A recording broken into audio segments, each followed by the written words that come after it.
Hello दोस्तों, आपका हमारे यूट्यूब चैनल में स्वागत है। दोस्तों, मैं बिजली विभाग का हिंदी का कुछ बेसिक टॉपिक पढ़ा रहा हूं। इससे पहले मैं एक वीडियो बना चुका हूं, जिसने भी नहीं देखा वो जाकर देख लें। उसी कड़ी को आगे बढ़ाते हुए आज मैं सेकेंड पार्ट लेकर आया हूं, जो आप आगे में वीडियो में बताऊंगा। वीडियो में बने रहिएगा लास्ट तक। आज मैं संज्ञा का प्रकार पढ़ाऊँगा। संज्ञा सभी लोग जानते होंगे क्या होते हैं, उसका मैं प्रकार पढ़ा रहा हूँ। प्राचीन मान्यता के हिसाब से इसको संज्ञा का प्रकार 5 भागों में बांटा गया है। पहला हो गया जातिवाचक, व्यक्तिवाचक, भाववाचक, समूहवाचक और द्रव्यवाचक।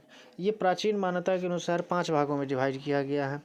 आधुनिक मान्यता के हिसाब से संज्ञा को 3 भागों में बांटा गया है।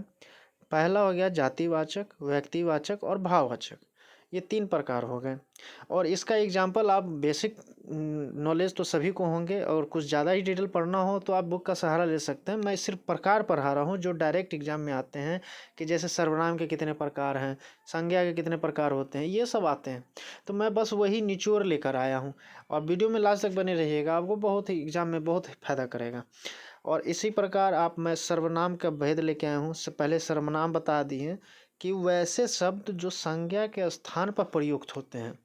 सर्वनाम के एग्जाम्पल भी दूंगा, लेकिन इसमें सर्वनाम की संख्या टोटल हिंदी में 11 होते हैं।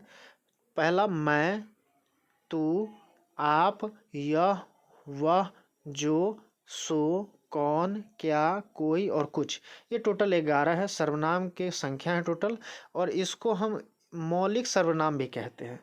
मौलिक सर्वनाम के नेक्स्ट में देखिएगा लिखा है, मौलिक सर्वनाम के साथ कारक चिन्हों का प्रयोग जब करने लगते हैं तो उसको यौगिक सर्वनाम कहने लगते हैं।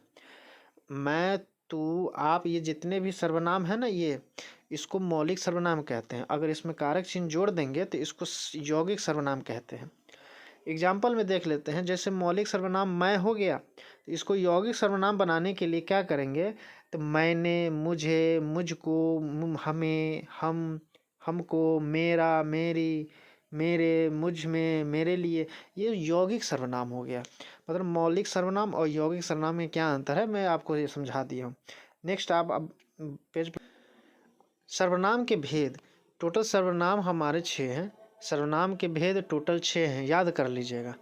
और आपको समझने में थोड़ा डिले हो रही है तो आप वीडियो को पॉज करके नोट भी कर सकते हैं, क्योंकि मैं खुद ही बुक से बनाया हूँ शॉर्ट कि ये डायरेक्ट एग्जाम में पेज पलट के पढ़ने में सुविधा हो। तो सोचा हूँ कि मैं वीडियो बना दूँ कि आप लोग को भी, जो भी तैयारी कर रहे हैं बिजली विभाग को, उससे भी फायदा हो जाए।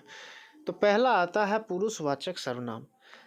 दूसरा है निजवाचक सर्वनाम, निश्चयवाचक सर्वनाम, अनिश्चयवाचक सर्वनाम, प्रश्नवाचक सर्वनाम, संबंधवाचक सर्वनाम।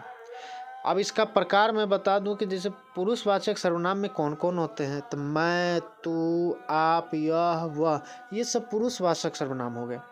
अब दूसरा आ गया निजवाचक सर्वनाम। ये होते हैं अपने आप, ये निज मतलब खुद से, इसको खुद भी बोल सकते हैं, अपने आप, स्वयं, खुद, स्वतः, ये सब निजवाचक। आप पढ़ने पे ही लगता होगा जैसे स्वतः बोल रहे हैं, तो खुद, निजी, अपने निजता वाली बात हो रही है। निश्चय, निश्चय में होता है यह और वह। ये दोनों पुरुषवाचक में भी और निश्चयवाचक दोनों में यूज होता है। ठीक है। अब अनिश्चयवाचक की बात करते हैं तो कोई और कुछ, ये अनिश्चित है। जैसे कोई, जैसे कुछ बोले, कुछ चावल, मतलब क्वांटिटी कुछ बोला जा रहा है, कितना है सो नहीं बोला जा रहा है, तो अनिश्चित है। 1 केजी है कि 2 केजी है, इसमें पता नहीं चल रहा है, इसलिए इसको अनिश्चयवाचक कहा जाता है। जब सेंटेंस पढ़िएगा ना तो आपको सेंटेंस पढ़ने से पता चल जाएगा कि अनिश्चयवाचक है या निश्चयवाचक है। 5वां है प्रश्नवाचक। प्रश्नवाचक भी बहुत सिंपल है, इसमें कौन, क्या ऐसा लिखाएगा तो ये प्रश्नवाचक सर्वनाम हो जाएगा। संबंधवाचक, जिसे रिलेशन का पता चलेगा, जैसे जो, सो, जिसका, जो की, जिसको, जिन्होंने, जिनके, ये सब वर्ड उसमें मिलेगा। आपको पढ़ने पे पता चल जाएगा कि रिलेशन बताया जा रहा है। सेंटेंस पढ़िएगा उसमें ना, हिंदी का वाक्य जब पढ़िएगा उसमें पता चल जाएगा कि ये संबंधवाचक है कि नहीं। तो सर्वनाम का टोटल 6 भेद हो गए, वो मैं आपको बता दिया क्या क्या है। इसको नहीं समझ में आए तो वीडियो को दोबारा देखिएगा, समझ में आ जाएगा।